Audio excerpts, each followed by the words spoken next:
As the Turbo Levo Carbon is the most entry-level model, it's, I don't know if it's entry-level, but it hasn't exactly got the nicest of stems, 40mm stems.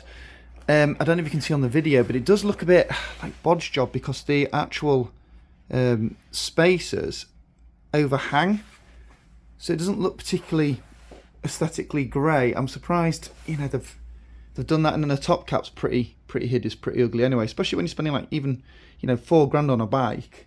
You know, that could look a little bit nicer. You know, no matter the bike's got the SWAT tool in there, but even if we look at my son's bike, you know, this has got the this is a nuke-proof stem. Look, you can see that it's got a nice lip, so it, you know, when you've got a stack of spacers, it looks neater.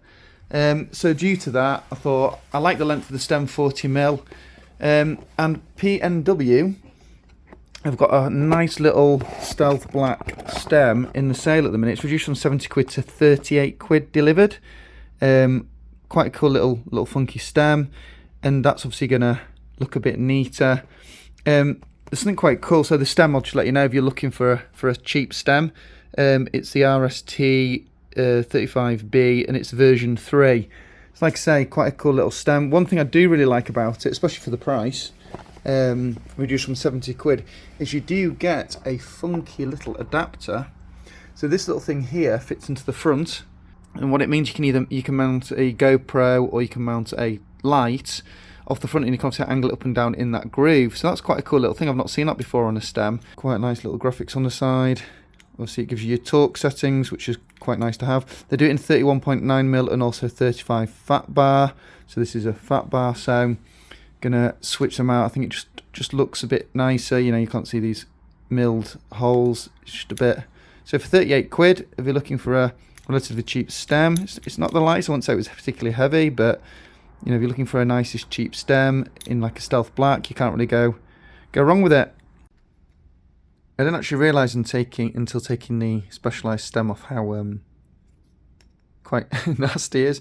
Now that sounds awful, but it's really thin. Yeah, I mean, I know they're going to try and put cheaper bits on in certain areas, but yeah, fitted it, changed the spacer, and it just looks a lot nicer and a lot neater up here than it did with this one, where it had the like the overhang. You know, bike looked nice. Want all bits to look nice on it, and that's quite noticeable because that's where the bars are. So there we go. And then I'm going to switch bars when I get them. But quite a cool little stem, 38 quid. Pretty good considering how expensive mountain biking parts are. Cheaper than a rotor, a Hope rotor. So there you go. If you're looking for a relatively cheap upgrade, make things neat and up your cockpit, I recommend going with a P&W stem. Comes in 40mm, 50mm, 31mm bars, and the 35mm fat bars. Thanks for watching.